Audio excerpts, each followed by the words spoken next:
Today we should be looking at the movie Spiral 2020. 1. The film opens with a cop named Marv Boswick walking through a street festival.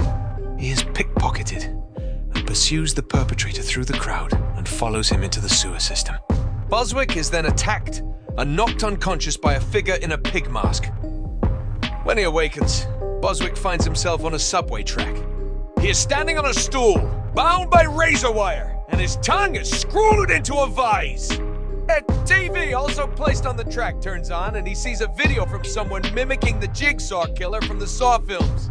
The video says that Boswick used his tongue to lie in court and railroad innocent people. Now he will be literally railroaded by an oncoming subway, unless he rips out his tongue and jumps off the track.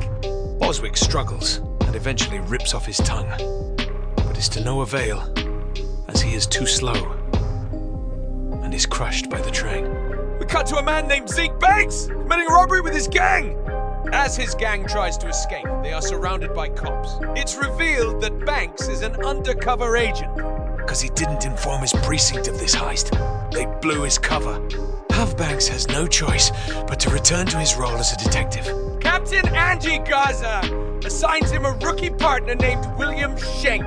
Banks have a fraught relationship with the other cops in the precinct.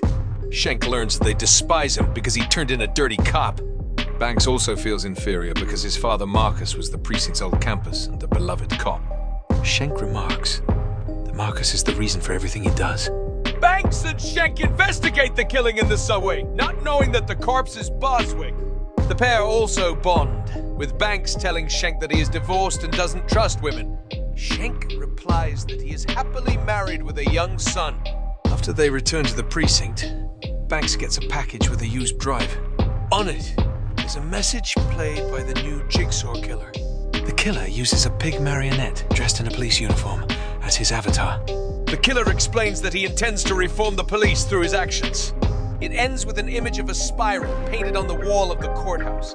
The cops go to the courthouse where they find another box. Inside is Boswick's tongue and badge.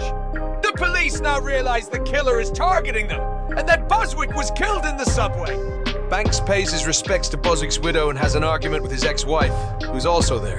Banks goes home for the night where his father is waiting for him. The two have a distant and strained relationship. Nonetheless, Marcus promises to help Banks with the case over dinner the following night. In a flashback, we learn that the officer Banks turned in for being dirty was named Pete. Banks witnessed Pete shoot and kill a potential witness in a murder case against a cop. Due to Banks' testimony, Pete went to jail for 9 years. The next morning, detectives Kraus and Fitch use video footage to identify the man Boswick was chasing before he was murdered.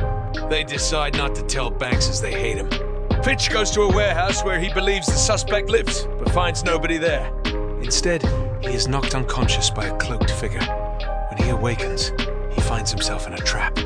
That night, Banks goes to his father's home to work on the case, but finds him gone. A flashback shows that Marcus disapproved of Banks turning in Pete, but still did his best to protect his son from the inevitable blowback. The next day, another package from the Jigsaw killer is delivered to Banks, revealing a new location. The police venture there and find Fitch's badge and his 10 severed fingers. The flashback shows us what happened. Fitch once gunned down an innocent man after the man insulted him during a traffic stop. The Jigsaw killer has placed Fitch in a tub, slowly fill him with water. At some point, the water will hit exposed electricity wires and electrocute him. Each of Fitch's fingers is attached by a wire to a winch that is activated whenever Fitch clenches his teeth on a mechanism. The Jigsaw killer explains in a recording that Fitch used his fingers to murder people, so he must now rip them off to live. The detective tries to rip off his fingers, but, like Boswick, doesn't do it fast enough to escape death. In another flashback, we also learn that Fitch refused to provide backup for Banks out of anger for what happened with Pete. As a result, Banks is shot while pursuing a suspect. Marcus punches Fitch for his insubordination. He doesn't remove him from the force. Banks and Schenk continue the investigation, but find no leads. Banks decides to interrogate Pete, who is now leading a recovery group for ex-convicts. Pete is regretful for killing the witness, but still bitter at Banks for turning him in. Nonetheless, he has an alibi for the murder. Meanwhile, Marcus has still never returned home. The next day, Banks gets another package. Inside this one is Schenk's skin. In a recording, the killer says he is under Banks' skin, and he will soon go for the head. There's also another clue linked to Banks' past inside. Banks is devastated that his new partner is dead. As Banks goes to tell Schenk's family of his death, the police scanner announces an attack by the jigsaw killer on a beat cop. Banks rushes to the scene where the cop says that he was slashed by a person in a pig mask. Banks is confused as this doesn't match the jigsaw killer's mole. He eventually deduces that this attack was simply meant to distract the police. He also realizes that when the killer said it was going for the head, he meant Chief Garza as the head of police. Banks can't get in touch with the chief and rushes back to the station. Simultaneously, Garza gets a text telling her to get a file from the cold case storage room that will help her crack the jigsaw case. The message lures her into an ambush, and she's apprehended by the killer and attached to a trap. The killer's recording explains that Garza turns a blind eye to the rampant corruption in her precinct, and she must be punished. A faucet above her head begins dripping, scalding hot wax onto her face. She can deactivate the trap if she jabs her neck against a blade and sever her spinal cord. Otherwise, the wax will silence her forever. Garza is killed by the wax, with Banks arriving a few moments too slow to save her. Banks blames Pete for the murders, while another cop blames Marcus. Banks is unsure what to do as he has no idea where his father is. But he pursues his initial lead and goes after Pete. When he arrives at Pete's workplace, he is knocked unconscious by the killer. We cut to the recent past and see that Marcus found the killer's headquarters. Marcus is attacked by the killer, and after a skirmish, he is knocked out. When Banks recovers, he is handcuffed to a pipe with a hacksaw nearby. Banks readies himself to saw through his hand when he sees a bobby pin on the floor nearby. He uses the pin to pick the lock. Banks learns he's locked in a room with a captured Pete. A recording plays telling the duo that Pete's life is in Banks' hands. A crusher machine is then activated, and glass bottles are sent into the machine via conveyor belt. When the bottles are crushed, the shards are shot out of the crusher and into Pete's back. Banks finds the key to release Pete and is wounded by the glass in his efforts to free him.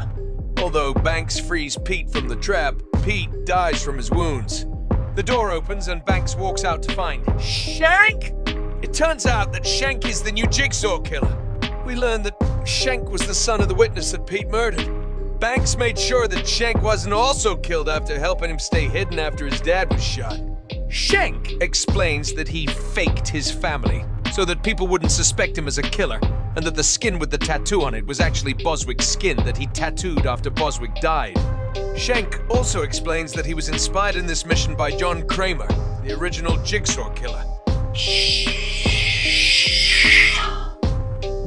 Schenk said he has a father. Ooh. Schenk then asks Banks to join him in his mission. Banks says he will join Schenk, but the killer doesn't trust him. Schenk says that Banks failed the first test by trying to save Pete. He will now give Banks a second test to see if Banks can be trusted. Schenk calls the police and reports an active shooting at their location. He then leads Banks into a room where Marcus is strung up by wires from the rafters and hands Banks a gun with one bullet. Schenk has been slowly draining Marcus' blood. The test is that Banks can shoot a mechanism that will allow his father to be freed. If he does that, Schenk will make an escape through a hidden elevator knowing that Banks is not an ally. Banks can also shoot Schenk and stop him, but will then have no bullets remaining to free Marcus, and Marcus will die of blood loss. Or Banks can escape with Schenk, thus proving his commitment to become Schenk's partner. Meanwhile, the cops arrive and begin storming the warehouse. Banks eventually uses the bullet to activate the mechanism to free his father. Marcus, though still attached to the wires, is lowered to the ground. Banks pulls out the tubes, draining Marcus's blood as Schenk runs to the escape elevator. Banks manages to catch up to Schenk and the pair engage in a fistfight. The cops bust through the door and rush in. The wires suddenly activate again, manipulating Marcus like a marionette. The wires make it look like Marcus is aiming a weapon at the cops. Banks abandons Schenk to try and call off the cops, but they open fire. Marcus is killed in front of his son.